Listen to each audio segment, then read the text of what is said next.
پیر بن سکتا ہے؟ پیر بننا مشکل ہی کیا ہے؟ بس لمبے لمبے بال ہوں، موٹے موٹے دانوں کی تسلی ہو، رنگا ہوا کرتا ہو، بس پیر صاحب ہو گئے۔ پھر وہ چاہے عورتوں کو گھوریں یا لونڈوں کو تکیں، چاہے حلال کام کریں یا حرام، ان کی پیروی ایسی مضبوط ہوتی ہے کہ کسی طرح نہیں جاتی۔ اور لوگوں کی حالت یہ ہے کہ جتنا کوئی شریعت سے زیادہ خلاف ہوتا ہے اتنا ہی اس سے زیادہ معتقد ہوتے ہیں، سمجھتے ہیں یہ اللہ کے نزدیک بہت مقبول ہے۔ اور جو کوئی زیادہ شریعت پر چلتا ہے اس کو سمجھتے ہیں کہ پیر صاحب کیسے ہو سکتے ہیں، یہ تو میرا ملا ہے۔ یہ تو مردوں کی حالت ہے۔ اللہ تعالیٰ ہماری حفاظت کرتا ہے۔ اور حضرت مولانا اشرف علی صاحب خان کے خلیفہ کہیں سے تشریف لائے تو ٹرین سے اتر کر خانہ بھون خانقاہ میں آئے، ساتھ میں ان کے ایک بچہ بھی تھا۔ السلام علیکم وعلیکم السلام، خیریت ہے؟ اور صاحب ہیں ساتھ میں کون؟ یہ آپ کا لڑکا ہے جی، اور ہمارا کیا سال آپ نے فرمایا پوچھ لیا کام ہے، اور ٹکٹ کتنا لیا تھا اس کا؟ فرمایا آدھا۔ کیوں؟ فرمایا اتنی عمر کا لگتا نہیں، 12-13 سال کی عمر کا لگتا نہیں، اس لیے آدھا ٹکٹ۔ جس نے فرمایا تو معلوم نہیں ہے 11 سال کی عمر کا ٹکٹ پورا لگتا ہے اور تم نے آدھا ٹکٹ لیا اس کا؟ اور پوچھنے پہ جو کہہ رہے ہو یہ اتنی عمر کا لگتا نہیں، اس لیے تم نے مخلوق کو دھوکہ دیا۔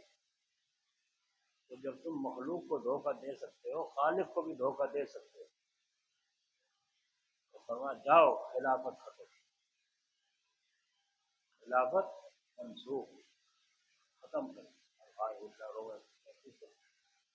جاؤ رہے وہیں خانقاہ میں روتے پیٹتے رہے، وہاں سے خلافی اور سفارش کی کوششیں ہوتی ہیں، مجلس میں بھی بیٹھنے کی اجازت نہیں ملتی، ایک طرف پڑے رہے۔ کچھ عرصے کے بعد جب دیکھا کہ ہاں رو دھو کر حالت فکر پیدا ہو گئی ہے، عالم ہے، پیر صاحب ہیں، خلافت دے چکا ہوں، انسان ہے، چوک ہو جاتی ہے، اب ان کی چوک ختم ہو گئی، چوکنے ہو گئی۔ اس کے بعد مجلس میں بیٹھنے کی اجازت دی، خلافت اب بھی واپس نہیں پڑ گئی۔ کچھ دن تک اور رگڑے دیے، اس کے بعد پھر خلافت دی، تو بولو آج خلافت مل رہی ہے، خالی آفت مل رہی ہے۔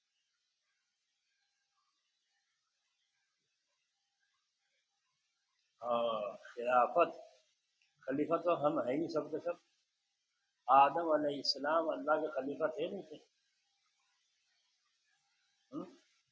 آدم علیہ السلام اللہ تعالیٰ کے خلیفہ تھے یا نہیں؟ ہم ان کی اولاد ہیں، تو خلیفہ کی اولاد بھی تو خلیفہ ہی ہے، تو ہم اللہ کے خلیفہ تو ہیں ہی ہیں۔ آدمی، آدم کی اولاد، پھر خلافت اور دوبارہ پیر صاحب نے دے دی، جانچ کر کے یہ خلافت کا حق ادا کرے گا، کرنے کی صلاحیت ہے اس کے اندر اور یہ اس راہ پر چل رہا ہے، خلافت دے دی۔ تو اب اگر غلط چلے گا تو پیر صاحب خلافت چھین بھی تو سکتے ہیں، جو دے سکتا ہے وہ لے بھی سکتا ہے۔ یہ تو مردوں کی حالت ہے۔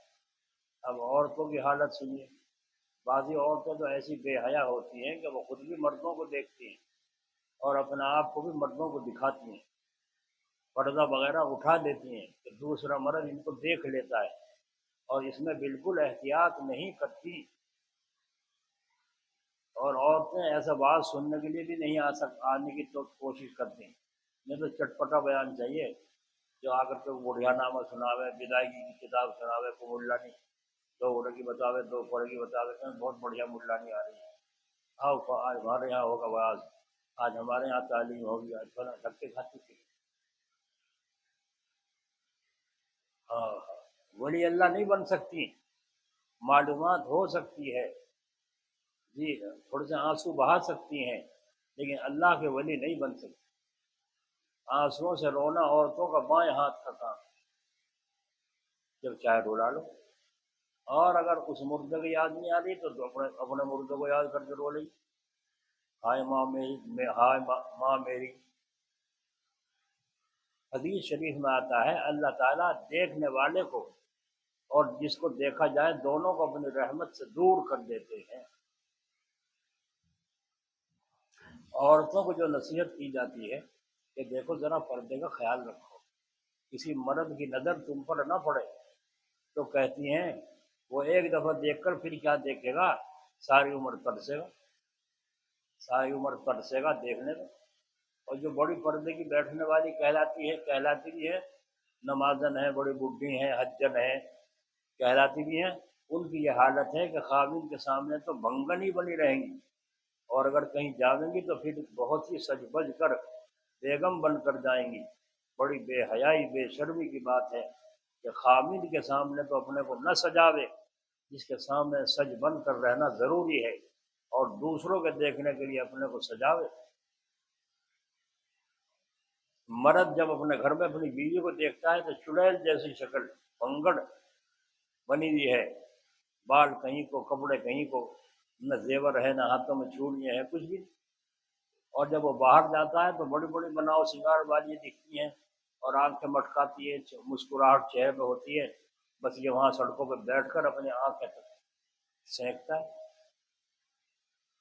جس کے سامنے سج کر بن کر رہنا چاہیے تھا، یہ دوسروں کے لیے اپنے کو سجاتی ہیں۔ بعضی عورتیں دولہا دلہن اور بارات کو دیکھتی ہیں اور ان کے مرد بھی کچھ نہیں کہتے، بڑی بے شرمی کی بات ہے۔ بعض مرد ایک بڑی بے احتیاطی کرتے ہیں کہ گھر میں پکار کر نہیں جاتے، ذرا کھنکارا اور فوراً اندر گھس گئے۔ اور اکثر عورتیں بھی ایسی بے احتیاط ہوتی ہیں کہ ڈولی سے اترنے سے پہلے ہی نہیں معلوم کراتی گھر کے اندر کوئی مرد تو نہیں دیکھا ہو، پہلے ہم اندر آنا چاہتے ہیں کوئی مرد تو نہیں ہے، تو ویسے سیدھے منہ کھولے اندر چلی جاتی ہیں، اور جب اندر پہنچ کر کوئی مرد دکھتا ہے اب ادھر کو منہ کر ادھر کو منہ کر چھپتی ہے، دیکھ تو لیا ہی اس نے، پردہ تو ختم ہوا۔ میں ایک دفعہ بیمار تھا، بہت عورتیں حالت دریافت کرنے کو میرے گھر آئیں، لوگ ڈولی سے اتر کر آئیں اور بلا خبر کرائے، بغیر خبر کرائے ڈولی سے اتر کر گھر میں چلی آئیں۔ میں نے اس بد اصولی پر ان کو خوب بڑا برا بھلا کہا۔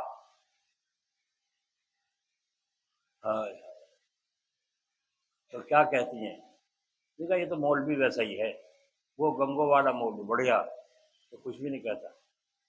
تو فرمایا یہ انہوں نے مجھے انعام دیا۔ بے شرم ہو جاتی ہیں بہت مرتبہ، جب عورتیں ایک جگہ جمع ہوتی ہے اس وقت تو بالکل ہی بے شرم ہو جاتی ہیں۔ بعض مرتبہ ایسا ہوتا ہے اس کے گھر کے مرد دروازے کے اندر سامنے آ کر کھڑے ہو جاتے ہیں، ان میں سے کسی نے منہ پھیر لیا، کسی نے آنچل سے منہ ڈھک لیا، کوئی کسی کے پیچھے ہو گئی، اور اس پر تعجب یہ ہے کہ ہر ایک یہی جانتی ہے کہ مجھ کو نہیں دیکھا، حالانکہ اس نے سب کو دیکھ لیا۔ تو خلاصہ یہ ہے کہ آنکھوں کا گناہ سخت ہے، گناہ سے اللہ تعالیٰ ناراض ہوتے ہیں، اور گناہ چھوڑنے سے اللہ تعالیٰ راضی ہوتے ہیں۔ تو ہمیں وہ کام کرنا چاہیے جس سے اللہ پاک راضی ہو، اور اس میں بہت آدمی پھنس رہے ہیں، اس کا بہت انتظام کرنا چاہیے، اپنا بھی انتظام کرو اور گھر والوں کا بھی انتظام کرو۔ حضرت عائشہ رضی اللہ عنہا جو ایمان والوں کی ماں ہے، گھر میں اپنے کمرے میں بیٹھی قرآن کریم کی تلاوت فرما رہی تھی، ذرا سی آواز کے ساتھ۔ مکان میں ان کے سامنے دیوار تھی، اور دیوار میں ایک سوراخ تھا، اس سوراخ کے پاس جب حضور صلی اللہ علیہ وسلم تشریف لائے تو وہاں دیکھا اس سوراخ میں سے اندر سے قرآن کریم کی آواز باہر آ رہی ہے۔ آ رہی آواز سمجھ میں آ رہی ہے؟ تو حضور صلی اللہ علیہ وسلم ایک پتھر اٹھا کر لائے اور اس سوراخ میں رکھ کر اس کو گارے سے بند کر دیا، تاکہ اماں عائشہ کی آواز امت کے لوگوں کے کان میں نہ پڑے۔ کتنا اہتمام فرما، اس کا بہت اہتمام کرنا چاہیے اور انتظام کرنا چاہیے، ورنہ آنکھوں کا زنا تمہارے اعمال نامے میں لکھا جائے گا، اور قیامت کے دن جب اللہ کی عدالت میں مرد اور عورتیں پیش ہوں گی، کتنی حجن کھڑی ہوئی ہوں گی اور کتنی تہجد گزار عورتیں کھڑی ہوئی ہوں گی، مگر وہی بدتمیزیاں، بد نگاہی اور پردے کا اہتمام نہ کرنا۔ جب اللہ تعالیٰ انتظام سوال فرمائیں گے اس وقت جواب دینا کہ کس طرح جان چھوٹے گی تمہاری، اس کا جواب تیار کر لو۔ یہ بد نگاہی، معلوم ہوا کہ نگاہ تو دیکھنے کے لیے ہے، دیکھو، مگر نگاہ کے ساتھ بد کا لفظ نہ آنے پائے۔ اس لیے اگر کہیں جانا ہے، اسپتال میں جانا ہے، نرسوں سے بات کرنی ہے، عورتوں کو مرد ڈاکٹر سے بات کرنی ہے اور منہ کھولنا بھی پڑے تو نگاہ تو دیکھے، لیکن نگاہ کے ساتھ بد کا لفظ نہ ہو، اس کے دھیان تم رکھو، کیونکہ حساب اللہ تعالیٰ لے گا۔ اور یعلم خائنۃ الاعین وما تخفی الصدور، اللہ تعالیٰ فرما رہے ہیں ہم تمہاری آنکھوں کی کنکھیوں کی خیانت کو بھی جانتے ہیں، جو دل میں تم پکا رہے ہو، دل میں سوچ رہے ہو، اسے بھی ہم جانتے ہیں۔ سمجھتے رہو اپنا آپ میں ملا ہوں، میں تہجد گزار ہوں، میں حاجی ہوں، میں قاری ہوں، کچھ بھی نہیں، سب منہ پر مار دیا جائے گا جب حساب کتاب میں پھیل آئیں گے اور جہنم کا ٹکٹ پکڑا دیا جائے گا۔ لو اتنا زنا تمہارے اعمال نام عجیب، میں نے تو اتنے زنا کیے بھی نہیں۔ اچھا، تم نے فلاں جگہ بد نگاہی کی تھی، یہ زنا نہیں تھا آگ کا، اور کیا تھا؟ تو اس لیے کتنا بچنا چاہیے، اور بزرگان دین کتنا بچتے تھے۔ ہائے ہائے، حضرت جلال آبادی رحمۃ اللہ علیہ، اللہ ان کی قبر پر رحمت کی بارش فرمائے۔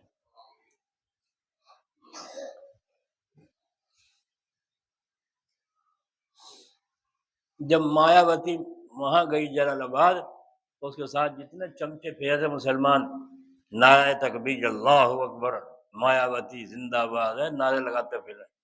حضرت جی سے دعا کرانے وہاں پہنچی، مجمع باہر کھڑا ہے اور وہ بھی باہر کھڑی ہے، حضرت سے اجازت لینے آدمی اندر گیا، مایاوتی آئی ہے دعا کے لیے آپ کی خدمت، تو فرمایا اچھا، تو حضرت اٹھ کر اندر سے چک کے پاس آئے اور ادھر کو وہ کر کے یوں کھڑے ہو گئے اور فرمایا یہاں بلا لو چک کے پاس باہر۔ وہ آ کر کے چک کے پاس کھڑی ہو گئی، حضرت نے دیکھا نہیں اور یوں فرمایا جی آ گیا ہوں، یہیں کھڑا ہوں، فرمائیے کیا کہنا ہے۔ تو مایاوتی بولنے کی بیمار، خوب بولی، خوب، میں یوں چاہتی ہوں مسلمان یوں ہو، مسلمان یوں ہو، مسلمان یوں۔ تو جب وہ کہہ چکی خوب تو حضرت نے فرمایا مسلمانوں کی فکر تو تم چھوڑ دو، مسلمانوں کی فکر تو تم چھوڑ دو، ان کا تو محافظ خود اللہ تعالیٰ ہے۔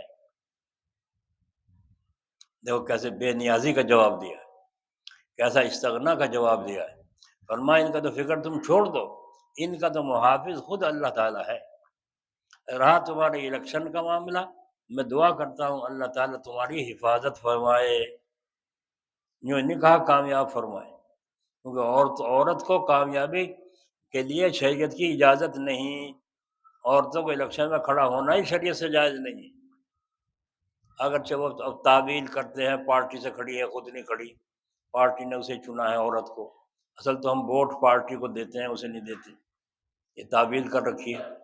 تو حضرت رحمۃ اللہ علیہ نے فرمایا اس کے بعد الیکشن میں ہاری جیتی نہیں، بلکہ ایک جگہ اس پر حملے ہوئے، جان بچا کے بھاگی، جان بچ گئی، یہ حضرت کی دعا کی برکت تھی۔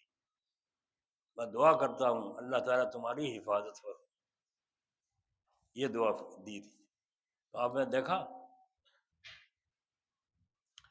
ہائے ہائے، ایک عورت کی ذات اور حضرت اللہ کا ولی دیکھنے کو تیار نہیں۔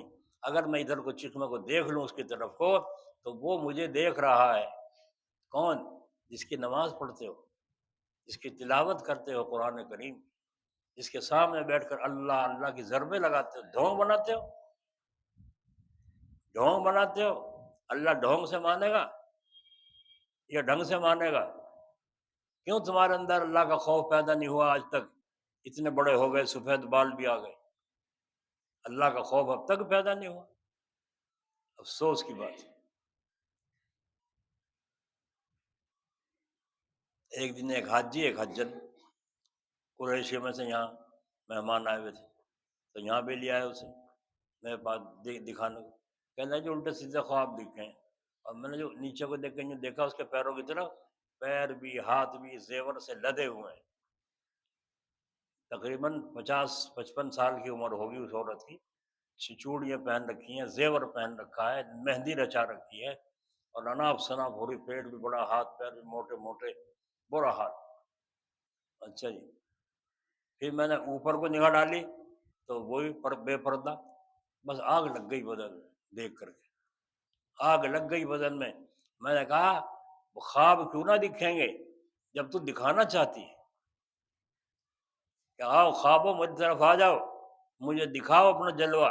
تم تو بدنگاہی کرتی ہو اور دوسروں کو کراتی ہو. یہ زیور کس لیے لاد کر لائی ہے؟ دکھانے کے واسطے. حسین پور والوں کو کیا پتا ہے کہ تو کسی کا مانگ کے لائی ہے یا اپنا پہن رہی ہے. میں نے اسے اتنا ذلیل کیا کہ کم بخت میاں بھی اس کا بیٹھا نیچے نظر نیچے. تو شرم نہیں آئی تجھے؟ اسے اتنا زیور لاد کے یہاں دکھانے کے واسطے لایا، میں اتنا بڑا مالدار ہوں، رشتہ لے کر آیا ہوں. زمین کھدت دے. یہ حال ہمارا ہو رہا ہے. اللہ ہماری حفاظت فرمائے. بڑے بڑے نقشہ آتے ہیں روزانہ سامنے. اور اس گناہ سے بچنے کا آسان طریقہ سن لیجیے، وہ یہ ہے راستے میں چلنے کے وقت نگاہ نیچی کر کے چلو. اس کو تصوف اور سلوک کی زبان میں کہتے ہیں نظر بر قدم. اسے کہتے ہیں نظر بر قدم، یعنی نظریں نیچی کر کے چلو، ادھر ادھر نہ دیکھو. خدا نے چاہا تو بہت بچے رہو گے. دیکھیے، جب شیطان اللہ کے دربار سے نکالا گیا تھا تو اس نے یہی تو کہا تھا، میں آدمیوں کے بہکانے کے لیے سیدھے راستے میں جا کے بیٹھوں گا، اور جس پر آپ نے انہیں چلنے کا حکم دیا ہے پھر ان کو سامنے سے بھی آ کے بہکاؤں گا، پیچھے سے بھی آ کے بہکاؤں گا، داہنی طرف سے بھی، بائیں طرف سے بھی. غرضے کے شیطان نے 4 سمتوں سے بہکانے کا وعدہ کیا، بس 2 سمتیں باقی رہ گئیں، اوپر کی اور نیچے کی. تو بزرگوں نے اس کی بڑی عمدہ وجہ بیان فرمائی کہ شیطان نے اوپر اور نیچے کی سمتوں کو کیوں ذکر نہیں کیا، فقط 4 ہی سمتوں سے بہکانے کی بات کیوں کی. تو بات یہ ہے اکثر گناہ ان 4 ہی سمتوں سے ہوتے ہیں. اکثر گناہ ان 4 ہی سمتوں سے ہوتے ہیں. بس گناہ سے بچنے کی 2 صورتیں رہیں، یا تو اوپر کو دیکھ کے چلو یا نیچے دیکھ کر چلو. مگر اوپر دیکھ کر چلنے میں تو یہ ڈر ہے کہیں گر نہ پڑے یا کچھ آنکھ میں گر پڑے. اب یہی طریقہ رکھا گیا کہ نیچے دیکھ کر چلیں. یہ قرآن کی آیت کی تفسیر ہو رہی ہے، یغضوا من ابصارہم کی تفسیر ہو رہی ہے کہ نیچے دیکھ کر چلو. ان بزرگ کا قصہ جو مردوں کو بھی نہیں دیکھتے تھے، مردوں کو بھی نہیں دیکھتے تھے. ایک بزرگ تھے وہ بات کرنے کا وقت مردوں کو بھی نہیں دیکھتے تھے. ان سے کسی نے اس کی وجہ پوچھی، فرمایا 2 قسم کے لوگ ہیں، ایک تو وہ جن کو میں پہچانتا ہوں، اور دوسرے وہ جن کو میں نہیں پہچانتا. جن کو میں پہچانتا ہوں ان کو بلا دیکھے بھی آواز سے پہچان لیتا ہوں، بلا دیکھے بھی آواز سے پہچان لیتا ہوں، دیکھنے کی کیا ضرورت ہے. اور جن کو نہیں پہچانتا ان کے دیکھنے سے کیا فائدہ ہے. سبحان اللہ. حدیث پر عمل کرنا اسے کہتے ہیں. کہ دیکھیے حدیث شریف میں آیا ہے کہ آدمی اچھی طرح دیندار اس طرح ہو سکتا ہے کہ بیکار کاموں کو چھوڑ دے. تو دیکھیں ان بزرگ نے بے فائدہ نظر تک نہیں اٹھائی کہ جو آ رہا ہے آدمی آگے بیٹھے گا بولے گا میں پہچان لوں گا، اور جب جانتا نہیں اسے تو آواز سے کیا شکل دیکھ کے بھی کہاں سے آئے ہو تو پوچھنا پڑے گا. تو فرمایا کہ وہ بزرگ لوگ مردوں کی طرف بھی نظر نہیں اٹھا کے دیکھا کرتے.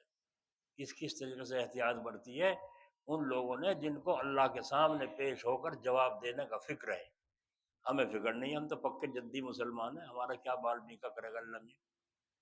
اتنے بے خوف، اتنے نڈر، اتنے بیکار زندگی ہماری ہوئی.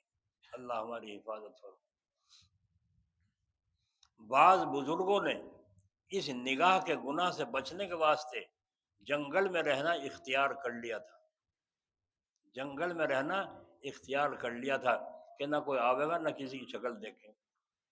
ایک بزرگ خانہ کعبہ کا طواف کر رہے تھے اور ان کی ایک آنکھ پھوٹی ہوئی تھی. وہ طواف کرتے جاتے تھے اور یہ کہتے جاتے تھے اے اللہ میں آپ کے غصے سے پناہ مانگتا ہوں، اے اللہ میں آپ کے غصے سے پناہ مانگتا ہوں، اے اللہ میں آپ کے غصے سے پناہ مانگتا ہوں. کسی نے پوچھا ارے اس قدر کیوں ڈرتے ہو، کیا بات ہے؟ فرمایا کہ میں نے ایک لڑکے کو بری نظر سے دیکھ لیا تھا، غیب سے ایک چپت لگا اور میری آنکھ پھوٹ گئی، اس لیے ڈرتا ہوں کہیں وہ دوبارہ ایسا نہ ہو جائے اور نگاہ میری غلط پڑ جائے، دوبارہ رپٹ لگے اور دوسری آنکھ میں میری جاتی رہے. اس لیے کہہ رہا ہوں اے اللہ میں تجھ سے غصے سے پناہ چاہتا ہوں. دیکھو اللہ والا تھا، بزرگ تھے اور بد نگاہی میں مبتلا تھے، تو کسی لڑکے کو دیکھا، غلط نظر سے دیکھا، تو اللہ تعالیٰ نے غیب سے چپت مارا. کیوں مارا؟ کہ وہ اللہ والا ہونے کا دعویٰ کرتا ہے، لوگ اس کو اللہ والا سمجھتے ہیں، اس لیے اس کو ایسی بڑی سزا ملنی چاہیے تاکہ لوگوں کو بھی عبرت ہو کہ حضرت جی ایسے ہیں ہمارے، بد نگاہی کرتے ہیں. ہائے ہائے ہائے. حضرت جنید بغدادی رحمۃ اللہ علیہ چلے جا رہے تھے، ایک عیسائی کا خوبصورت لڑکا سامنے سے آ رہا تھا. ایک مرید نے پوچھا اللہ تعالیٰ ایسی صورت کو بھی کیا دوزخ میں ڈالیں گے حضرت؟ تو کیسے خوبصورت بچہ آ رہا ہے عیسائی کا، مسلمان نہیں ہے، تو کیا اللہ ایسے خوبصورت بچوں کو بھی دوزخ میں ڈالے گا؟ یہ تو عیسائی کا ہے، مسلمان نہیں ہے، اور پھر خوبصورت ایسا عجیب غریب بچہ ہے، کیا اللہ ایسی صورتوں کو بھی دوزخ میں ڈالے گا؟ ہائے ہائے. حضرت جنید رحمۃ اللہ نے فرمایا شاید یہ تیری نظروں میں اچھا معلوم ہوا ہے، شاید یہ تیری نظروں میں، سن رہے ہو نہیں سن رہے ہو، اچھا معلوم ہوا ہے، اور اچھا معلوم ہونے کی وجہ سے تو نے اسے دیکھا بھی ہے. دیکھ تو صحیح، آج ہی کل میں اس کا کیسا مزہ تجھ کو ملتا ہے. یہ سید الطائفہ حضرت جنید بغدادی رحمۃ اللہ علیہ فرما رہے ہیں. اچھا دیکھ تو صحیح، آج ہی کل میں اس کا کیسا مزہ تجھ کو ملتا ہے. آخر اس کی یہ سزا ملی کہ وہ آدمی حافظ قرآن تھا بہت پکا، سب بھول گیا، کچھ بھی یاد نہ رہا خدا کے پر. اللہ کا قرآن، حافظ قرآن، حافظ جی ریل، اور قرآن پاک سینے سے نکل گیا، کچھ بھی یاد نہ رہا. یہ اللہ تعالیٰ کی طرف سے عذاب ہوا اس بات کا کہ اس نے اس لڑکے کو غلط نگاہ سے دیکھا تھا. آ رہی آواز؟ ہمیں کیسا مزہ آئے گا ایمان والے ہونے کا، ہمیں اللہ اللہ کرنے کا کیسا مزہ آئے گا، ہمیں نمازی ہونے کا کیسے مزہ آئے گا جب کہ ہماری یہ خصلتیں ہیں. اس لیے تسبیح ایک نہ پڑھو مگر گناہ سے بچو، تسبیح ایک نہ پڑھو اور گناہ سے بچو، یہ ہے سب سے بڑا ذکر. ہاں، بعض بزرگوں کے حسن پسند کرنے کے معنی، بعض بزرگ ایسے بھی ہوتے ہیں کہ وہ خوبصورتی کو پسند کرتے تھے. بعض لوگوں کو اس سے دھوکہ ہو گیا ہے، وہ سمجھ گئے کہ خوبصورتوں سے ملنا جلنا دیکھنا بھالنا جائز ہے. چنانچہ وہ لوگ کہتے ہیں میاں حضرت مرزا مظہر جان جانا رحمۃ اللہ علیہ بھی تو بزرگ تھے اور بڑے اونچے اولیاء اللہ میں سے تھے، مگر پھر بھی خوبصورتی پر جان دیتے تھے. پھر ہم اگر ایسا کریں تو کون سی برائی؟ واہ سا واہ، آپ کی بھی کیسی بھدی سمجھ ہے. میاں بزرگوں کو اپنی طرح سمجھتے ہو، وہ کہیں خوبصورتی سے ایسا شوق تھوڑا ہی رکھتے تھے جیسا تم رکھتے ہو.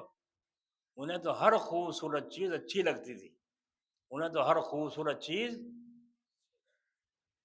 وہ آدمی ہو یا کوئی اور چیز ہو، اور جو چیز بھی بدصورت اور بے ڈھنگی ہوتی تھی اس کو دیکھ کر انہیں بہت تکلیف ہوتی تھی. چنانچہ مرزا مظہر جان جانا رحمۃ اللہ علیہ کی عادت تھی کہ انہیں جب کہیں جانا ہوتا تھا تو پالکی میں پٹ بیٹھ کر جاتے تھے اور پالکی کا پٹ بند کروا دیا کرتے تھے تاکہ کسی طرف کو نظر نہ پڑے. کسی نے پوچھا حضرت آپ پٹ کیوں بند کرا دیتے ہیں؟ فرمایا راستے میں بازار وغیرہ ملتے ہیں اور اس میں بعض دکانیں بے قاعدہ بنی ہوئی ہوتی ہیں، دکانیں بے ڈھنگی بنی ہوئی ہوتی ہیں، مجھ کو دیکھ کر بہت تکلیف ہوتی ہے. دیکھا میں، بے ڈھنگ کی دکان دیکھ کر بھی تکلیف ہوتی تھی۔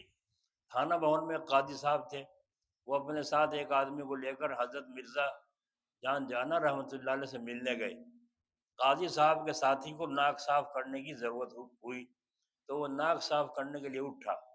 حضرت مرزا صاحب کی نظر پیچھے سے ان کے پاجامے میں پڑ گئی تو سب سلوٹیں پاجامے کی پیچھے کو تھی۔ جو کمر بند میں ہوتی ہیں سلوٹیں تو کچھ آگے ہوتی ہیں کچھ پیچھے، تاکہ پانچے صحیح رہیں۔ ان کی ساری سلوٹیں پیچھے کو تھی، ایک پانچے کی۔ حضرت مرزا صاحب کے سر میں درد ہو گئی اور فرمایا کہ او قاضی صاحب، اس کے ساتھ آپ کا کیسے گزر ہوتا ہوگا؟ اس کے ساتھ آپ کا بے ڈھنگے کے کیسے گزر ہوتا ہوگا؟ دیکھ کر ہی مرزا صاحب کے سر میں درد ہو گیا۔ یہ کون سا حسین تھا؟ حضرت کی اور حکایت سنیے۔ اکبر شاہ ثانی جو آپ کے زمانے میں بادشاہ تھا، ایک مرتبہ آپ کی خدمت میں حاضر ہوا۔ بادشاہ کو پیاس لگی، کوئی خدمتگار اس وقت موجود نہ تھا، اس وجہ سے بادشاہ صاحب نے خود اٹھ کر پانی پیا اور پانی پی کر سراہی پر کٹورا ٹیڑھا رکھ دیا، کیونکہ بادشاہ نے کبھی خود پانی لے کر پیا ہی نہیں تھا۔ وہاں تو باندیاں پلاتی تھی، جوان جوان لڑکیاں پلاتی تھی۔ حضرت مرزا صاحب کے سر میں دیکھ کر درد ہو گئی اور سر بھینچنے لگے، طبیعت پریشان ہو گئی، لیکن آپ نے ضبط کیا، برداشت کیا، کچھ بولے نہیں، جھیل رہے۔ چلتے وقت بادشاہ نے عرض کر دیا، اب اللہ تعالیٰ دیکھو پکڑ کروا رہا ہے، حضرت آپ کے یہاں کوئی آدمی خدمت کے لیے نہیں ہے، اگر ارشاد ہو تو کوئی آدمی بھیج دو، آپ کے یہاں تنخواہ تو وہاں سے ملے گی سرکار سے، اور آپ کے یہاں خدمت کیا کرے گا۔ ہائے ہائے، اللہ اکبر۔ کوئی خدمتگار اس وقت میں موجود نہ تھا، اس وجہ سے بادشاہ صاحب نے خود اٹھ کر پانی پیا اور پانی پی کر سراہی کٹورے پر ٹیڑھی رکھ دی تو آپ نے ضبط کیا۔ چلتے وقت بادشاہ نے عرض کیا، حضرت آپ کے یہاں کوئی آدمی خدمت کے لیے نہیں ہے، اگر ارشاد ہو تو کوئی آدمی بھیج دو۔ اب تو حضرت مرزا صاحب سے نہ رہا گیا کہ وہ خود کہہ رہا ہے۔ فرمایا پہلے خود تو آدمی بن لو، پہلے خود تو آدمی بن لو، کٹورا ٹیڑھا رکھ دیا ہے، میری طبیعت اب تک پریشان ہے۔ جس وقت پانی پی کے کٹورا سیدھا رکھنا نہ آیا، وہ خادم کیا بھیجے گا؟ اس کا خادم بھی ایسا ہی ہوگا، بے خودہ میں رات دن مجھے موت کے گھاٹ اتار دے۔ اللہ، ہائے ہائے، حضرت مرزا صاحب سے نہ رہا گیا، فرمایا پہلے خود تو آدمی بن لو، کٹورا ٹیڑھا رکھ دیا، میری طبیعت اب تک پریشان۔ اور سنیے، ایک آدمی نے آپ کی خدمت میں انگور بھیجے۔ کیا بھیجے؟ بہت عمدہ، بہت عمدہ، بہت پاکیزہ، خوبصورت، بڑے بڑے میٹھے بھیجے۔ اس شخص کو انتظار تھا کہ آپ انگوروں کی تعریف کریں گے کھا کے، کہ بہت اچھے ہیں ماشاءاللہ، کہاں سے لائے، بہت اچھے ہیں، تعریف کریں گے، انتظار میں تھا۔ مگر حضرت مرزا صاحب بالکل چپ تھے، کھا کے چپ، کچھ نہیں دکھائی۔ آخر جب حضرت نہ بولے، اس نے ہی پوچھا، پٹائی ہونی تھی نا اس کی، اب اس نے خود ہی پوچھا، حضرت انگور کیسے تھے؟ تو آپ نے فوراً فرمایا مردوں کی بو آتی تھی، انگوروں میں سے مردوں کی بو آتی تھی۔ دریافت جو کیا، اس تحقیق کی گئی تو معلوم ہوا کہ قبرستان میں انگور بوئے گئے تھے، وہ انگور وہاں سے آئے تھے، تو کہاں سے کہاں پہنچے خوشبو ہیں۔ وہ نظر بازیاں کرتے تھے، نامحرموں کو، لڑکوں کو اور عورتوں کو تکا کرتے تھے۔ اگر یہ بات ہوتی تو یہ خوبی ان کے اندر کہاں سے آتی کہ وہاں قبرستان میں سے وہ انگور کی بیل چلی اور بیل پہ انگور آئے، اور انگور کے اندر خوشبو مردوں کی، جو خوشبو مردوں پر ڈالی جاتی ہے، اس خوشبو کا اثر اس انگوروں میں کیسے پہنچ گیا؟ تو تحقیق جو کی گئی تو معلوم ہوا کہ قبرستان میں ہی انگور بوئے گئے تھے اور وہ انگور وہاں سے آئے تھے۔ تو حضرت مرزا صاحب کو جو خوبصورتی بھی اچھی معلوم ہوتی تھی، وہ ان کی پیدائشی بات تھی، ان کی طبیعت ہی اس ڈھنگ کی تھی کہ ہر اچھی چیز پسند فرماتے تھے۔ ان کے نفس کے اندر برائی کے خیال کا ذرا بھی ملاؤ نہ تھا، کیونکہ آپ بچپن میں بھی بد صورت کی گود میں نہیں جاتے تھے بچپن میں۔ بھلا اگر کوئی برے خیال سے خوبصورتی پسند کرے تو بچپن کے زمانے میں تو اس کا شبہ ہی نہیں ہو سکتا، مگر پھر بھی حضرت مرزا صاحب اپنی اس حالت کو اچھا نہیں سمجھتے تھے، چنانچہ خواجہ میر درد کی نسبت لوگوں نے آ کر حضرت مرزا صاحب سے عرض کیا کہ خواجہ صاحب رحمۃ اللہ علیہ راگ سنتے ہیں، گانا سنتے ہیں۔ تو مرزا صاحب نے فرمایا بھائی ان کو کانوں کا مرض ہے یعنی راگ سننا، اور مجھ کو آنکھوں کا مرض ہے یعنی خوبصورتی کی طرف رغبت ہونا۔ دیکھیے کیا اچھا تو نہیں سمجھا اپنا آپ کو، تو دیکھیے خود آپ ہی نے اس کو مرض کہا۔ مرض تو عیب اور بری بات کو کہتے ہیں، تو پھر اور لوگوں کو خوبصورتی سے ملنا جلنا کیسے جائز ہو سکتا ہے؟ ایک بزرگ کی خوبصورت لڑکے خدمت کیا کرتے تھے، اور یہ بزرگ کبھی کبھی انہیں پیار بھی کر لیا کرتے تھے۔ ایک روز ان کے ایک مرید نے بھی ایک لڑکے کو پیار کر لیا، مرید نے بھی پیر صاحب کے دیکھا دیکھی ایک لڑکے کو پیار کر لیا۔ پیر صاحب سمجھ گئے کہ اس نے میری دیکھا دیکھی ایسا کیا ہے، اچھی بات، ہم تمہیں دکھائیں گے کہ تمہارا ظرف کیا ہے اور ہمارا ظرف کیا ہے۔ ایک روز بازار میں تشریف لے گئے، لوہار کی دکان پر دیکھا لوہا سرخ انگارہ سا ہو رہا ہے۔ کیسا ہو رہا ہے؟ زور سے بولو۔ پیر صاحب نے فوراً جا کر اس کو پیار کر لیا، اس لوہے کو جو سرخ ہو رہا تھا اسے اٹھا کر اس کو پیار کر لیا، اور اس مرید سے فرمایا آئیے تشریف لائیے، اس کو بھی پیار کیجیے۔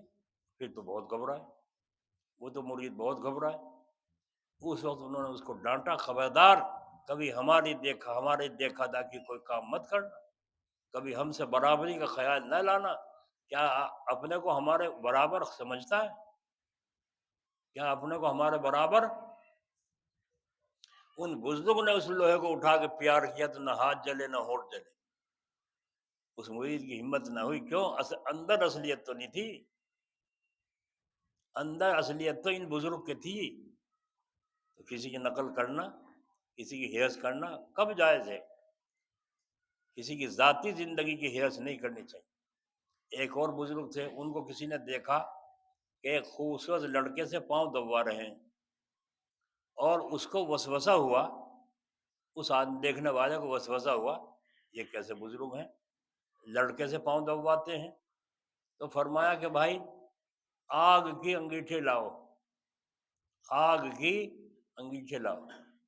دہکتی آگ میں پاؤں رکھ دیے، دہکتی آگ میں،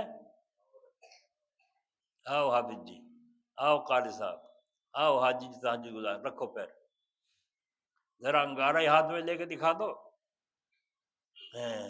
ہیں تو وہاں کیسے ہاں جائز تھا تجھے؟ تو معلوم ہوا کہ یہ جو واقعات حضرت سنائے اس بات کو پکی کرنے کے لیے کہ آج کل مولوی بھی اس سے بچتے نہیں، پیر بنتے جا رہے ہیں پیر، اور اپنے آپ کو بچاؤ نہیں۔ جن کی تم نقل کرتے ہو ان کی نقل یہ،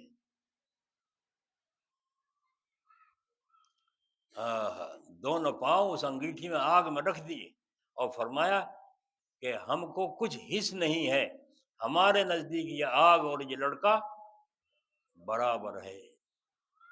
کیوں بھائی؟ ہے ہمارے نزدیک کسی کے؟ ہاتھ اٹھائیے۔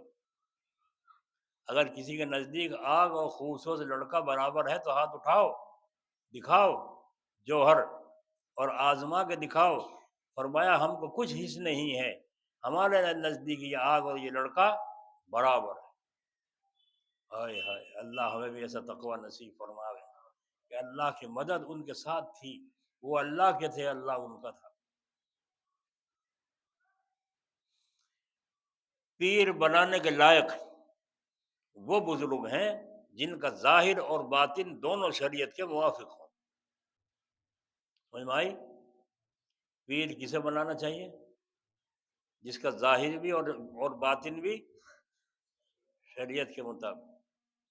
لیکن یہ یاد رکھو ایسے بزرگوں سے مرید ہونا جائز نہیں جو کہ ظاہر میں شریعت کے خلاف ہوں.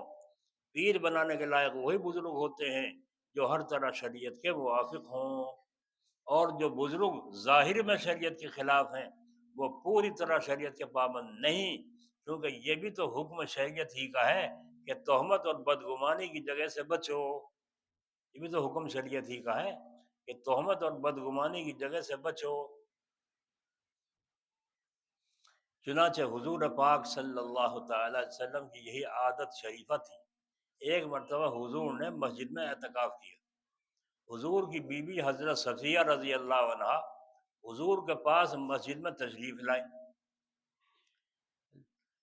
جب واپس ہونے لگی لوٹنے کے وقت حضور ان کو پہنچانے کے لیے ان کے ساتھ دروازے تک، وہ مسجد ہی کی طرف دروازہ تھا، وہاں تشریف لے گئے پہنچانے کے لیے. دیکھا سامنے سے دو آدمی آ رہے ہیں. انہوں نے دیکھا ایک عورت کو حضور پہنچانے دروازے تک تشریف لائے، تو فرمایا اپنی جگہ ٹھہر جاؤ. ان لوگوں سے کہا ذرا اپنی جگہ ٹھہر جاؤ، اور یہاں پردہ ہے مسجد میں، یہاں پردہ ہے. اور اس کے بعد فرمایا جب وہ چلی گئی اندر اور ان کو بلا لیا، اب حضرت نے فرمایا وہ یہ عورت صفیہ تھی. یہ عورت کون تھی؟ صفیہ، یعنی میری بیوی تھی، کوئی غیر عورت نہ تھی. اب یہ بات ان دونوں صحابہ پر بہت بھاری ہوئی اور عرض کیا حضور صلی اللہ علیہ وسلم کیا آپ پر ایسا برا گمان ہو سکتا ہے؟ کیا آپ کے پاس مسجد میں اعتکاف میں کوئی نامحرم عورت آئی ہوگی؟ کیا ایسا گمان ہو سکتا ہے ہم لوگوں کا؟ فرمایا شیطان آدمیوں کے جسموں میں خون کی طرح دوڑتا ہے، مجھے خیال ہوا کہ کبھی وہ تمہارے ایمان کو تباہ نہ کر دے، وسوسہ ڈال کے شیطان تمہارے ایمان کو تباہ نہ کر دے.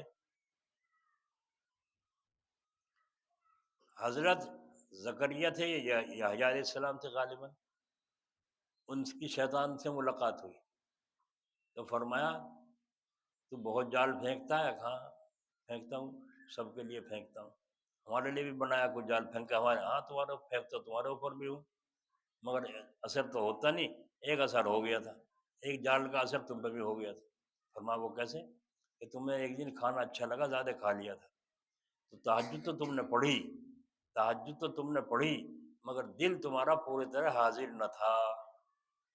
یہ میں نے کھانے کے وقت میں شرارت کی تھی جس کا اثر تمہارے اوپر ظاہر ہو گیا تھا، تو میرا ایک جال تو تم، ہاں یاد آیا، وہی تو واقعی بات ہوئی تھی. دیکھا شیطان جس طرح بھی جال ڈالتا ہے.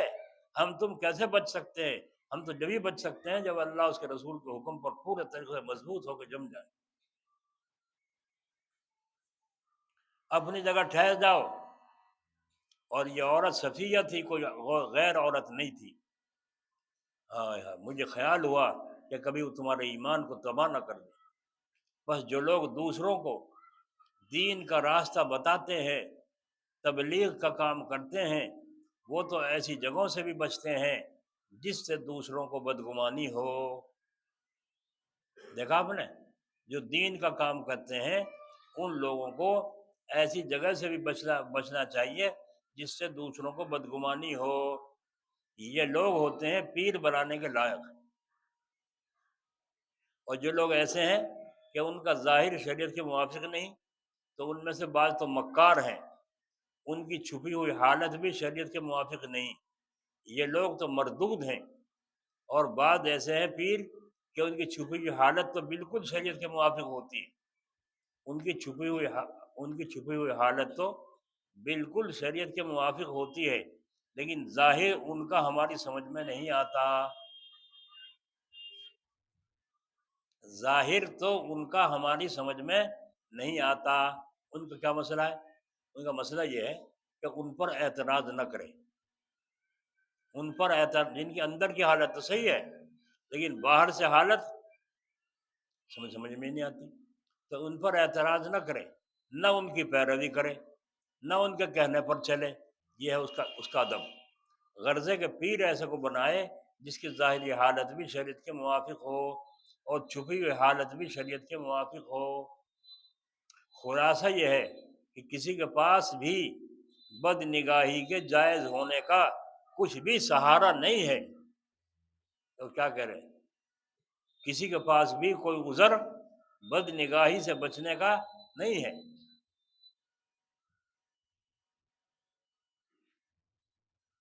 ہائے ہائے، ہمارے پیر بھائی تھے حضرت شیخ الحدیث حضرت مولانا شیخ یونس صاحب رحمۃ اللہ علیہ، سہارنپور مدرسے کے شیخ الحدیث، بڑا اونچا مقام تھا ان کا، اللہ ان کی قبر پر رحمت فرمائے۔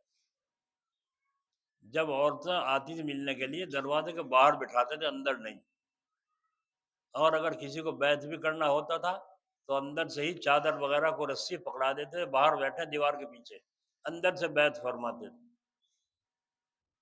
اور اگر آواز نہیں جاتی تو کسی کو کھڑا کر لیتے، وہ ان تک بات پہنچاتا تھا کہ جو یہ کہتا ہے اسے تم بھی کہتی رہو، اور یہ وہ کہے گا جو میں کہتا ہوں۔ کتنی احتیاط تھی۔ ہم نے دیکھا کوئی مرد بھی ان کے سامنے پاس آتا تھا، اس سے بھی منہ چڑھاتے تھے، یوں کرتے تھے۔ اب مسافہ کر لیا، مسافہ بھی بڑی مشکل کرتے تھے۔ ایسی حالت تھی۔ اللہ، مخلوق سے بالکل کنارہ کشی۔ شادی بھی نہیں کی تھی آپ نے، اور فرمایا تو میری شادی تو حدیث کتاب سے ہو رہی ہے۔ بس کسی نے خواب میں دیکھا عربی نے حضور اکرم صلی اللہ علیہ وسلم کو، اور پوچھا یا رسول اللہ صلی اللہ علیہ وسلم، اس وقت امیر فی الحدیث کون ہے؟ حدیث کے امیر اور حدیث کے ماہر کون ہے پوری دنیا میں آپ کے نزدیک؟ تو حضور اکرم صلی اللہ علیہ وسلم نے فرمایا شیخ یونس ہندی، شیخ یونس ہندی۔ اب یہ حج کے موقع پہ وہاں تلاش کر رہے ہیں شیخ یونس ہندی آئے ہیں کیا، معلوم ہوا کہ آئے ہیں، ملاقات کے لیے گیا، فرمایا میں اس لیے ڈھونڈ رہا تھا آپ کو بہت مشکل سے کہ میں نے خواب میں حضور صلی اللہ علیہ وسلم کو دیکھا، اور حضور سے پوچھا آپ کے یہاں نزدیک سب سے زیادہ بڑا امیر فی الحدیث کون ہے، حدیث کا ماہر کون ہے؟ تو حضور صلی اللہ علیہ وسلم نے فرمایا شیخ یونس ہندی۔ اس لیے آپ سے ملاقات کا شوق پیدا ہوا۔ میں آپ کو پہلے سے نہیں جانتا تھا، نہ میں نے کبھی سنا تھا، یہ تو صرف حضور پاک صلی اللہ علیہ وسلم نے ارشاد فرمایا۔ تو حضور کے دربار میں، اللہ کے دربار میں ہم جیسے گندوں کا بھاؤ پڑے گا؟ بولو۔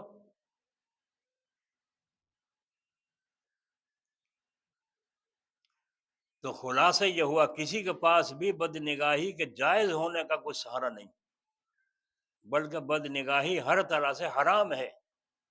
بد نگاہی ہر طرح سے بد، یاد رکھنا، بد نگاہ تو جائز ہے۔ کبھی کہنا فلاں بزرگ فلاں نرس سے بات کر رہے تھے، فلاں دکان پہ بیٹھی تھی ایک عورت اس سے بات کر رہے تھے، تو نگاہ تو جائز ہے۔ نگاہ بد، بد نگاہی، اور بد تم جانتے ہو، پانی ہو اور کرکرا ہو، ریتلا ہو، پیو گے تو اللہ کے یہاں کیسے قبول ہوگا وہ عمل جس کا ظاہر تو تمہارا بڑا اچھا ہے لیکن باطن گندا ہے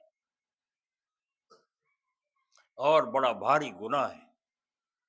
آگے اللہ تعالیٰ فرماتے ہیں وما تخفی الصدور، یعنی جس چیز کو لوگ سینے میں چھپاتے ہیں اللہ تعالیٰ اس کو بھی جانتے ہیں۔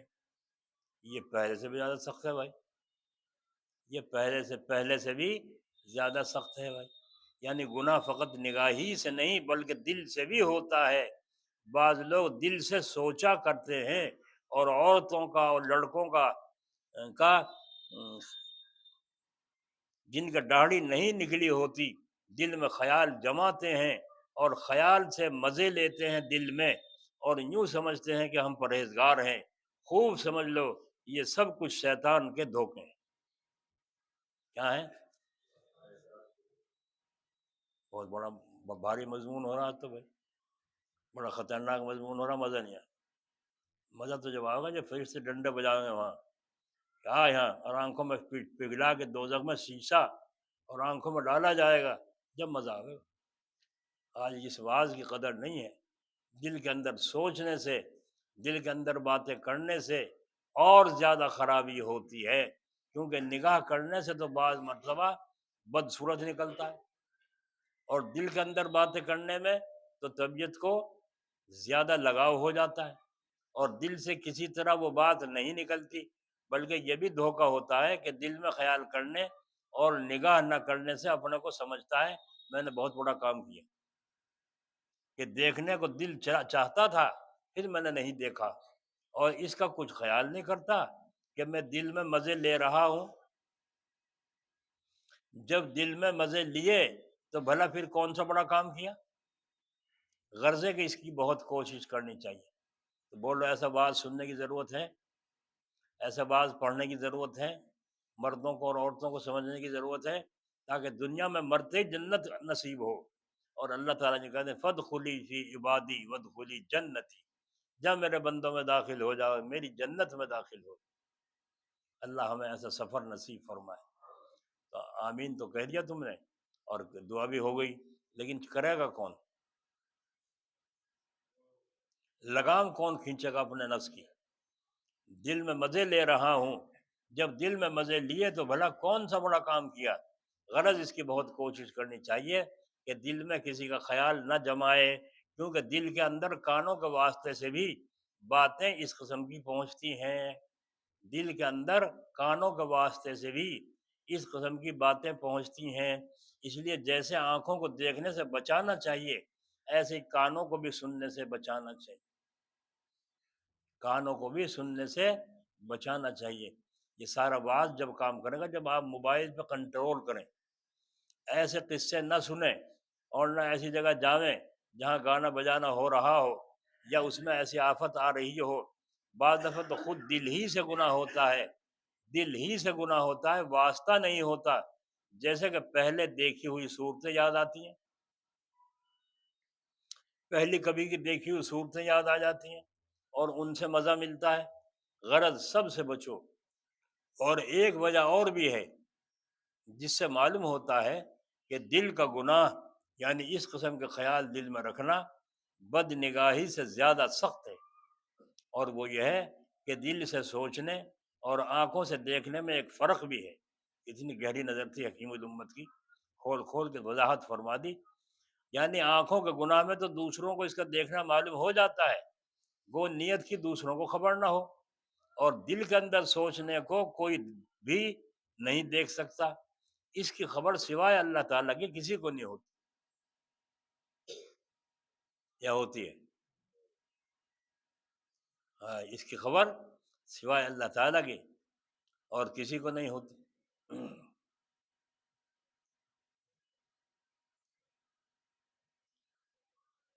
بس اس سے وہی بچے گا جس کے دل میں اللہ تعالیٰ کا بہت ڈر اور خوف ہو، کہ وہ حساب لے گا، اور دل کی نس کا جب انٹرویو ہوگا تو اس وقت ساری دل بھی اگل دے گا، دوسروں کو خبر نہ ہو، اور دل کے اندر سوچنے کی کوئی بھی نہیں دیکھ سکتا، اس کی خبر سوائے اللہ تعالیٰ کو اللہ تعالیٰ کے کسی کو نہیں ہو۔ بس اس سے وہی بچے گا جس کے دل کے اندر اللہ تعالیٰ کا بہت ڈر ہو۔ اس کے بعد سمجھنا چاہیے کہ اس بیماری کے دور کرنے میں 3 درجے ہیں۔ یاد رہے گی باتیں؟ نہیں، پہلے تو نیت کرو کہ انشاءاللہ اندر سے بھی سوچنے سے بچیں گے اور دیکھنے سے بھی بچیں گے۔ اس بیماری کے دور کرنے میں 3 درجے ہیں۔ دل کے اندر تقاضا ہو اور پھر دل کو رو کے رکھے، دل کے اندر دیکھنے کا سوچنے کا تقاضا ہو اور پھر دل کو رو کے رکھے۔ دوسرے یہ کہ دل کے تقاضے کو کمزور کر دے، جو اندر سے کرنٹ نکلتا ہے اور دل میں تقاضا پیدا ہوتا ہے اس تقاضے کو کمزور کر دے۔ تیسرے یہ کہ جس چیز کی وجہ سے یہ تقاضا پیدا ہوا اسی کو دل سے نکال دے، جس کی وجہ سے یہ تقاضا پیدا ہوا اسی کو دل سے نکال دے۔ یہ 3 درجے ہیں مرض کے دور کرنے میں، 3 درجے ہیں پہلے۔ اور اول درجہ دل کو روکنا، اس کا آسان طریقہ بتا دوں، اور ان تینوں میں سے دل کو روکنا یعنی دل میں اس کا خیال نہ جمنے دینا تو اختیاری ہے۔ آپ سے آپ اس طرف خیال جاوے تو تم اس کو روکو، اور اس کا آسان طریقہ یہ ہے جب دل کو کسی خوبصورت کی طرف رغبت ہو تو اس کا علاج یہ ہے اسی وقت کسی بد شکل آدمی کی صورت کو دیکھو علاج کیوں؟ اگر وہاں کوئی موجود نہ ہو بدصورت تو کسی ایسے بدصورت کا اس طرح خیال باندھو، ایک آدمی ہے، کالا رنگ ہے، چیچک کے داغ ہیں، آنکھوں سے اندھا ہے، سر سے گنجا ہے، رال بہہ رہی ہے، دانت آگے کو نکلے ہوئے ہیں، ناک سے نکٹا ہے، ہونٹ بڑے بڑے ہیں اور ٹینٹ بہہ رہی ہے، مکھیاں اس پر بیٹھی ہیں، گویا ایسا آدمی چاہے نہ دیکھا ہو کبھی، مگر خیال سے گھڑ لو، خیال سے گھڑ لو۔ خدا نے چاہا تو جو خرابی صورت کے دیکھنے سے دل میں ہو گئی ہے وہ سب بھاگ جائے۔ کیسا علاج ہوتا ہے حکیم الامت۔ پھر اس خوبصورت کا خیال آوے تو پھر بھی یہی خیال باندھ لو، اور اگر اس خیال باندھنے سے پورا فائدہ نہ ہو، دیکھو دوسرا نسخہ، اگر اس خیال باندھنے سے پورا فائدہ نہ ہو اور بار بار اسی خوبصورت کا خیال آ کر ستاوے، تو یہ خیال باندھو کہ یہ محبوب ایک روز مرے گا اور قبر میں جاوے گا، اور وہاں اس کا نازک بدن گل سڑ کر جائے گا، کیڑے اس کو کھا لیں گے، لیکن یہ خیال باندھنا فقط اسی وقت فائدہ دے گا جس وقت کہ یہ خیال دل میں جمع ہوگے۔ یہ مراقبہ اس خوبصورت کا خیال دل سے ہٹا دے گا، لیکن اس کا فائدہ بہت دیر تک باقی نہیں رہے گا۔ کیسا بیان ہے حکیم الامت کا، جو کہ یہ وقتی علاج ہے لیکن دیر تک فائدہ نہیں رہے گا اس کا، جس کی وجہ سے آئندہ کبھی اس قسم کا تقاضا نہ پیدا ہو۔ آئندہ کے لیے تقاضا نہ پیدا ہونے کا تو علاج یہی ہے کہ اللہ کی یاد بہت کرو، دوسرے خدا تعالیٰ کے عذاب کا بھی خیال جماؤ، تیسرے یہ کہ سوچو اللہ تعالیٰ جانتا ہے اور اس کو مجھ پر پوری قدرت ہے۔ جب اس طرح کچھ مدت تک کرتے رہو گے تو یہ چور ایک دن دل میں سے نکل کر بھاگ جائے گا، مگر جلدی سے نہیں جانے کا، یاد رکھیو جلدی سے نہیں جانے کا۔ تہجد گزارو، نمازیو، جی تسبیح پڑھنے والوں، ذرا سوچو یہ اللہ کی قدرت ہے اور یہ حکیم روحانی کا علاج ہے، بتاؤ۔ جب اس طرح کچھ مدت تک کرتے رہو گے تو یہ چور ایک دن دل میں سے نکل جائے گا، جلدی نہیں جائے گا، اس لیے جلدی تو کرے نہیں، کیونکہ ایسا پرانا مرض ایک دن یا ایک ہفتے میں نہیں جاتا۔ یہاں مجھ کو شاہ محمود غزنوی کی حکایت یاد آئی، دیکھو حکایت سننے سے بات پکی ہو جاتی ہے۔ سلطان محمود نے جب ہندوستان پر حملہ کیا تو ایک ہمراہی سپاہی نے ایک مندر میں جا کر دیکھا ایک بوڑھا برہمن پوجا پاٹ کر رہا ہے۔ سپاہی نے تلوار دکھائی کہ کلمہ پڑھ اور مسلمان ہو، ورنہ اس تلوار سے تیرے دو ٹکڑے کر دوں گا۔ برہمن نے کہا حضور ٹھہریے۔ ذرا سپاہی نے پھر تقاضا کیا، برہمن نے عرض کیا حضور ذرا ٹھہریے۔ اس نے پھر تقاضا کیا تو برہمن نے کہا حضور 90 برس کا رام تو دل میں سے نکلتے ہی نکلے گا، ذرا سی دیر میں کیسے نکل جائے گا؟ 90 برس کا رام دل میں سے نکلتا ہے تو نکلے گا۔ ہمت مت ہارو، حضرت فرما رہے ہمت مت ہارو، کوشش کرتے کرتے مر جاؤ، تھوڑا تھوڑا یہ تقاضا گھٹتا رہے گا اور تمہارے قابو میں نفس آ جائے گا کہ بری جگہ ہوا ہی نہ کرے گا، یہ جو تمہارا مطلب ہے۔ تیسرا درجہ یہ ہے کہ وہ مادہ ہی نہ رہے جس سے تقاضا پیدا ہوتا ہے، اور ایسی حالت ہو جائے کہ بالکل رغبت ہی کبھی پیدا نہ ہو۔ یہ وہ مرتبہ ہے کہ کم عقل دیندار بھی اس کو مقصود سمجھ جاتے ہیں۔ ہائے ہائے کیا بات کہی عجیب۔ یہ وہ مرتبہ ہے کہ مادہ ہی نہ رہے گناہ کرنے کا۔ کم عقل دیندار تو ہے مگر کم عقل ہے، اس کو مقصود سمجھ جاتے ہیں اور اس کے حاصل نہ ہونے سے پریشان ہوتے ہیں۔ یعنی جب اپنے اندر کسی وقت ایسی رغبت پاتے ہیں تو سمجھتے ہیں ہماری سب محنت بیکار ہو گئی، اور جو کچھ کوشش اللہ کی یاد میں کی تھی وہ سب بیکار گئی۔ یہاں تک کہ پریشانی میں ایسی ایسی باتیں ان کے منہ سے نکل جاتی ہیں کہ بے ادبی اور گستاخی ہو جاتی ہے۔ جیسے کہہ بیٹھتے ہیں ارے میاں ہم تو اتنے روز سے اللہ کی طلب میں لگے ہوئے ہیں مگر اللہ میاں کو رحم ہی نہیں آتا، ہم ویسے کے ویسے ہی محروم کے محروم ہیں۔ یاد رکھو یہ شیطان کا دھوکہ ہے۔ کیا ہے؟ یہ درجہ ہرگز مقصود ہی نہیں کہ کبھی کوئی خواہش ہی نہ ہوا کرے، اور اگر خواہش بالکل نہ رہے گی تو گناہ سے بچنے میں کوئی کمال نہیں۔ سمجھ لینا، آ رہی سمجھ میں؟ اگر خواہش بالکل نہ رہے تو گناہ سے بچنے میں کوئی کمال نہیں۔ کیا کمال کا بیان ہے، اللہ ان کی قبر پر رحمت فرمائے۔ ہائے ہائے، کوئی کمال نہیں۔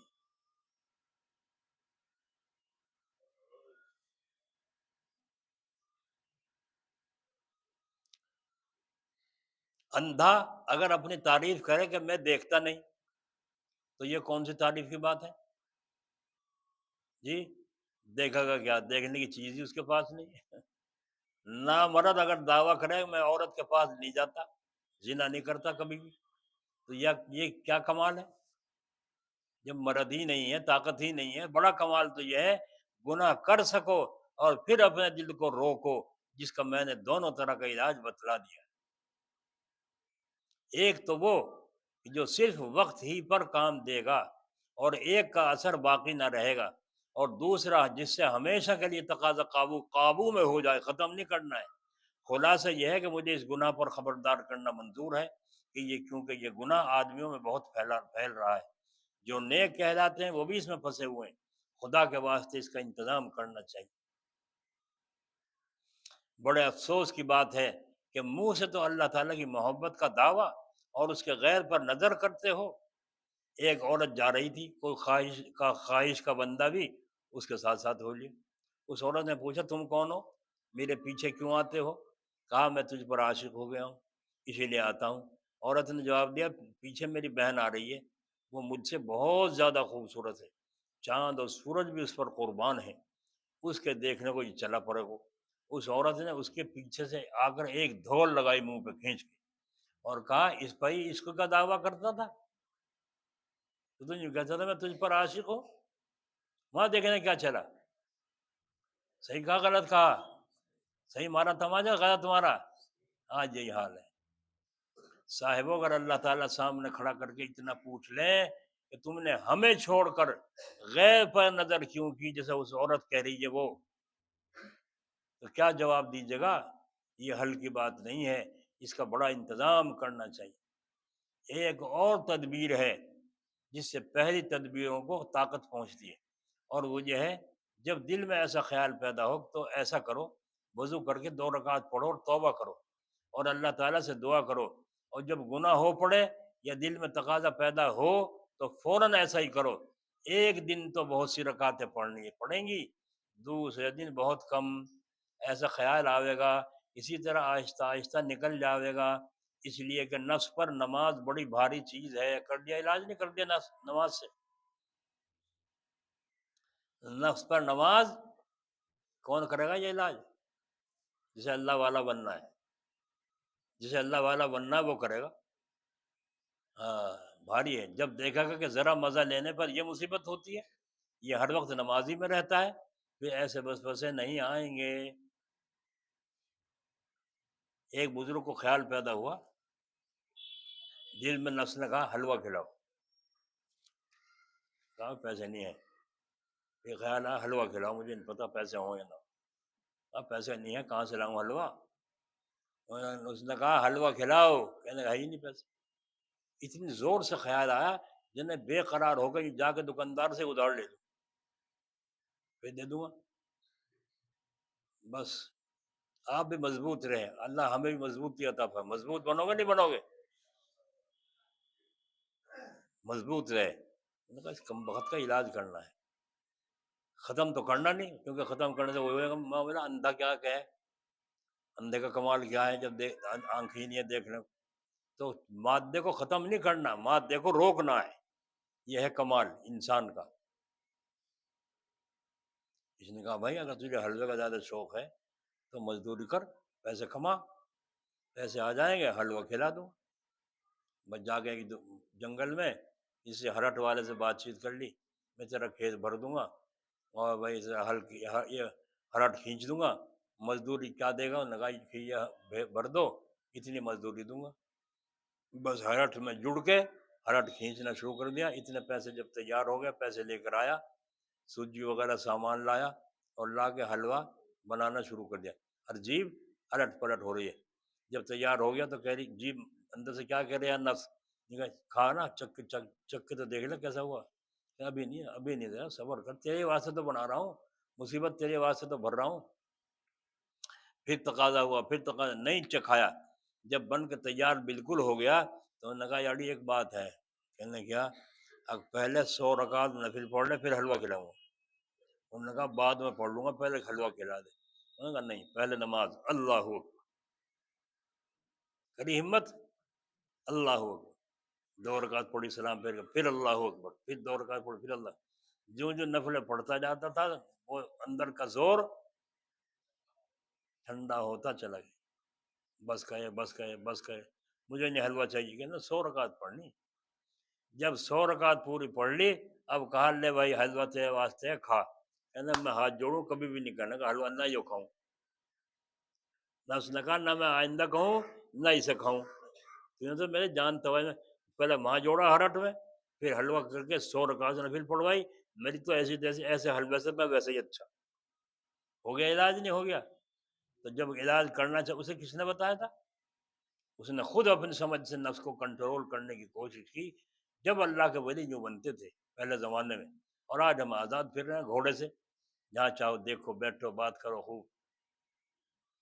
اللہ تعالی ہماری حفاظت فرمائے، اپنے فضل و کرم سے ہمیں تقوی نصیب فرمائے، اور ان بزرگوں کے نقش قدم پر چلنے کی توفیق دے جنہوں نے اللہ کو راضی کیا. اللہ ان کا ہو گیا اور وہ اللہ کے ہو گئے. کریں گے نا انشاءاللہ. نظر بد سے اپنے آپ کو بہت بچانے کی فکر کرو، ورنہ آنکھیں گندی.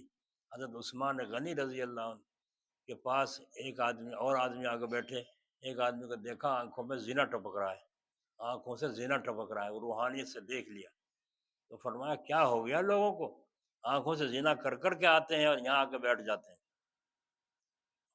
لوگ کہہ رہے ہیں کسے کہہ رہے ہیں، کسے کیا کہتے، جسے کہہ رہے تھے انہیں سمجھ لیا تجھے کہہ رہے ہیں، کوئی گھور کٹور کے آیا ہے نا. اسی طریقے سے بڑھانے ایک آدمی ملا ایک دن، کہنا جی دعا کریے. ہونا کیا کی، کہنا قرضہ بہت ہو رہا، قرضے سے جان چھوٹے. اجی دعا کر، اجی دعا کر. بچی پڑھ کر میں نے اس کی طرف کو دیکھا کہا آنکھوں کی حفاظت تم کرو، شاید میں دعا کروں. بس دوسرے دن یہ آیا میرے پاس، کہنے جی یہ بتاؤ تمہیں کیسے پتہ چلا. تیری آنکھیں بتا رہی تھی کہ آنکھوں سے بد نگاہی کا یہ نحوست ٹپک رہی تھی، اس لیے میں نے کہا. جی ایک آدمی آیا اور آگے کہنے لگا جی قرضہ بہت زیادہ ہو رہا، دعا فرما دو. اچھا دعا کریں. پھر کہا تعویذ بھی دے دیا، پھر بھی کہا دعا کر دو جی، بڑا پریشان ہوں بڑا. میں نے پھر اس کی نگاہ دوسری نگاہ سے ڈال لی، اور ڈال کے یوں کہا تمہاری کیا بیویاں ہیں، کیا بیویاں ہیں؟ تو کہنا جی ایک ہی ہے. مسکرا کے کہا ایک ہی ہے. ایک ہی ہے، ہاں جاؤ تو چلو. چلا گیا. 5-7 دن کے بعد پھر آیا، کہنا جی آپ نے جو کہا تھا 2 بیویاں ہیں، اس کا مطلب کیا تھا؟ میں نے کہا مطلب سے کیا مطلب، جب ایک ہی ہے تو ایک ہی ہے، بس تیرا کہنا صحیح ہے، میں جھوٹا. کہنا ہے جی وہ بات یوں ہے 2 ہیں. آ گئی بات یوں ہے 2 ہیں. اب کہہ رہا 2 ہیں، اور جب جو کہتا نہیں جی ایک ہی ہے. یہ ہماری کرتوت ہیں جن کی نحوست ہمیں ستا رہی ہے. دن کی چین رات کی چین ختم ہے، نہ نماز کا نور ہے، نہ ذکر کا نور ہے، نہ جی چاہتا. نماز پڑھتے ہیں جیسے پڑھتے ہیں، تم دیکھ رہے ہو خود. ہائے ہائے، اللہ ہمیں بھی توفیق عطا فرمائے. پڑھو لا الہ